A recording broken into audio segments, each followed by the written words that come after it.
1 जून 2025 मुकाम रशिया और हमलावर हारता हुआ यूक्रेन।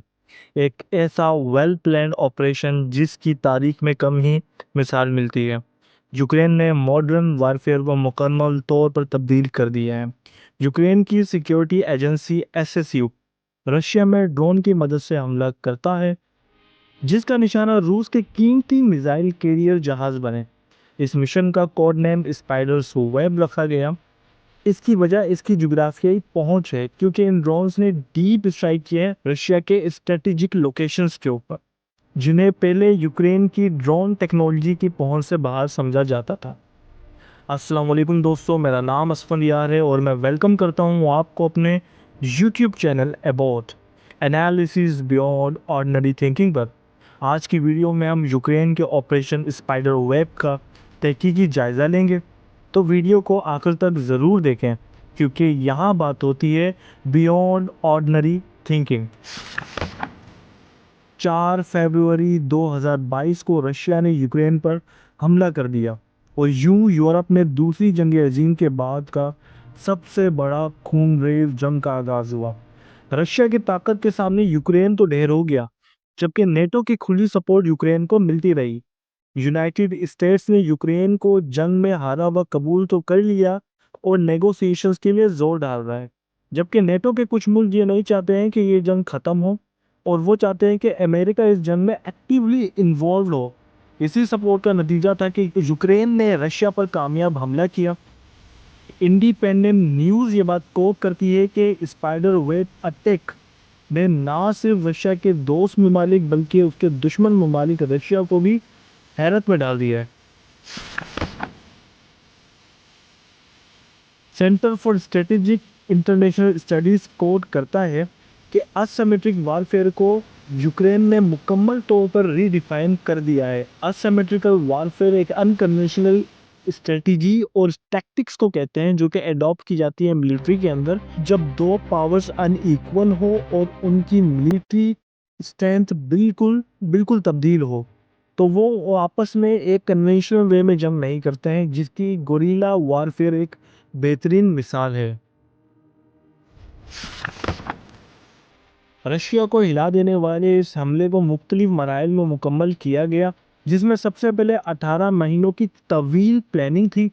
यूक्रेन ने 150 छोटे ड्रोन्स स्मगल करवाए रशिया के अंदर, जिसमें 300 एक्सप्लोजिव पेलोड्स थे। ड्रोन्स को वुडन बॉक्स में कंसील किया गया और उनको स्टैंडर्ड कार्गो ट्रक की मदद से स्मगल किया गया। एसएसयू ये बात रिपोर्ट करता है कि इस मिशन के रशियन ड्राइवर्स को हायर किया, उनको बताया गया कि स्पेसिफिक टाइम पर स्पेसिफिक प्लेस पर आपने इन ट्रक्स को लेकर जाना है, वहाँ पर डिप्लॉय करना है इन ट्रक्स को, और it was near to the airfield. दूसरा मरहला ऐसे शुरू होता है कि जब ये ट्रक्स स्पॉट हो जाते हैं स्पेसिफाइड लोकेशन पे near the airfields designated time पर, क्योंकि ये जो ट्रक्स होते हैं इनका जो टॉप होता है it is remotely accessible. Remotely access करके उनको ओपन किया जाता है और स्वार्म्स ऑफ ड्रोन को लॉन्च किया जाता है रशिया की फिजा में। क्योंकि ये हमला रशिया के अंदर से होता है, तो यूक्रेन के ड्रोन्स को रशिया के एयर डिफेंस को फेस नहीं करना पड़ता और उसको वो बाईपास कर देते हैं, जिसमें 500 और S-300 यूनिट्स शामिल है। इससे पहले कि वो कुछ रिएक्ट करते, ये अपनी लोकेशन या टारगेट पर पहुंच गए होते हैं। रशियन सोर्सेज ये चीज़ क्लेम करती हैं और एक्सेप्ट करती हैं कि ये हमले एयरफील्ड्स के बिल्कुल बाहर से किए गए। जब ये ड्रोन्स लॉन्च किए गए तो ये ट्रक्स खुद ही एक्सप्लोड हो गए, जिससे ये बात साबित होती है कि ये ट्रक सेल्फ डिस्ट्रक्शन मैकेनिज्म से इक्विप्ड थे। इस मिशन के लिए FPV फर्स्ट पर्सन ड्रोन्स को इस्तेमाल किया गया, जो कि इनएक्सपेंसिव है, जिसकी कॉस्ट तकरीबन $150 से $1000 के दरमियान है। इन छोटे और सस्ते जहाज़ों ने मैसिव डिस्ट्रक्शन क्रिएट की है रशिया के अंदर। Altogether, 117 drones were launched with over 40 aircraft struck। 40 aircraft को स्ट्रक किया गया है बाय 117 ड्रोन्स, जिसमें 34% रशिया के क्रूज मिसाइल डिलीवरी प्लेटफॉर्म्स थे। ये बात भी बहुत ज़रूरी है कि बिफोर द डॉन लास्ट तमाम पर्सनल्स जो कि इन्वॉल्व थे इस ऑपरेशन में वो सेफली पहुंच जाते हैं रशिया में वापस।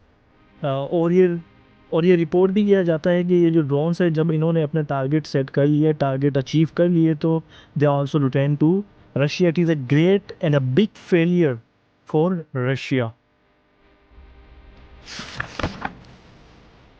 ऑपरेशन स्पाइडर वेब के 4 अहम टारगेट थे। उन सब का मकसद एक ही था कि रशिया के लॉन्ग रेंज और मीडियम रेंज मिसाइल लॉन्चर को या मिसाइल कैरियर को तबाह किया जाए। सबसे पहले हम बात करते हैं ओलिनिया एयरबेस, जो कि आपको नज़र आ रहा है यूक्रेन से तकरीबन 1900 किलोमीटर की दूरी पर है।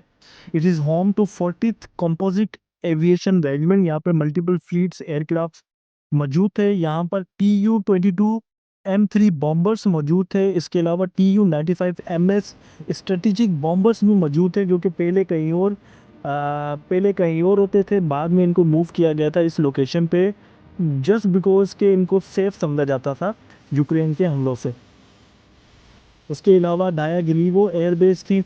ये तकरीबन 470 किलोमीटर है from Ukraine border. It is called central hub for the combat training of strategic aviation fuse.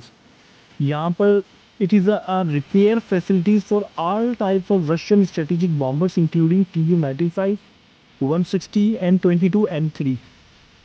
उसके अलावा जो वीडियो सर्कल में घूम रही है इंटरनेट के ऊपर, Belaya airbase, it is the most remote airbase in Russia near Siberia. तकरीबन 4000 किलोमीटर दूर है यूक्रेन से। और यहाँ पर हमला करना यूक्रेन की बहुत बड़ी अचीवमेंट है और रशिया के लिए बहुत बड़ा ये फेलियर है।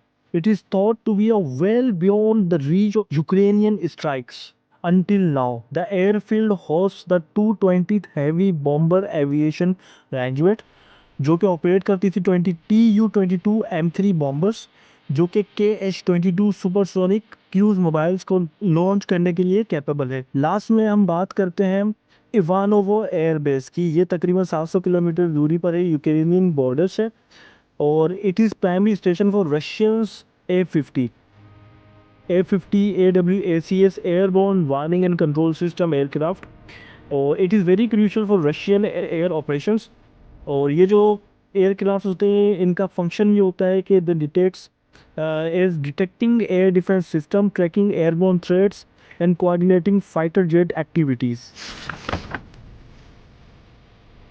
यूक्रेन ने इस हमले में तकरीबन 40 रशियन एयरक्राफ्ट जो कि स्टेशन थे इन 4 एयरबेसिस के ऊपर, इनको तबाह किया है।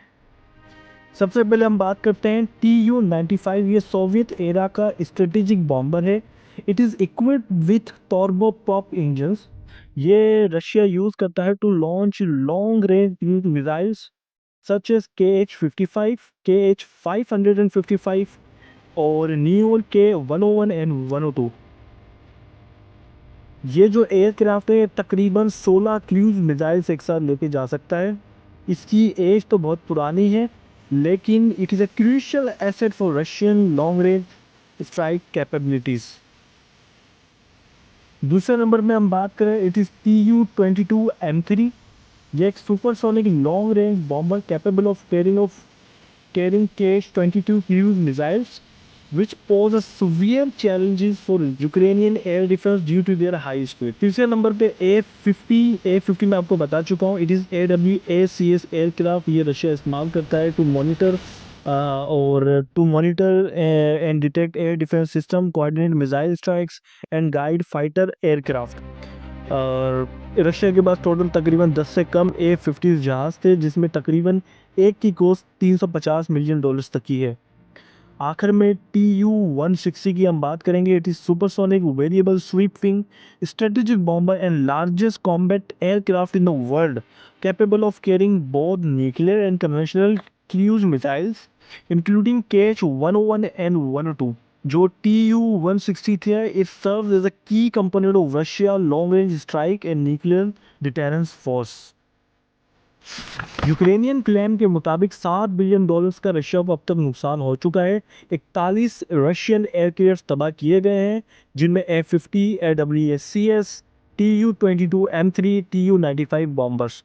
ज़ेलेंस्की कहता है कि इनमें से 34% रशिया के स्ट्रेटेजिक बॉम्बर फ्लीट अफेक्ट किए गए हैं। जो भी एयरक्राफ्ट तबाह किए गए हैं, it is very hard to replace now because इनको रिपेयर करना बहुत मुश्किल है। इनके स्पेयर्स पार्ट मिलना अभी बहुत मुश्किल है क्योंकि ये सोवियत टाइम के पुराने जहाज़ हैं। So this is all from my side. I hope आपको ये वीडियो अच्छी लगी हो। अगर ये वीडियो आपको अच्छी लगी है, वीडियो को लाइक करें, अपने व्यूज़ को कमेंट करें और चैनल को सब्सक्राइब कर दें। उसके अलावा आपसे रिक्वेस्ट है कि आप मुझे फेसबुक पर भी फॉलो करते रहें ताकि आपको ऐसी अमेजिंग और इंटरेस्टिंग वीडियोस मिलती रहें। Thank you.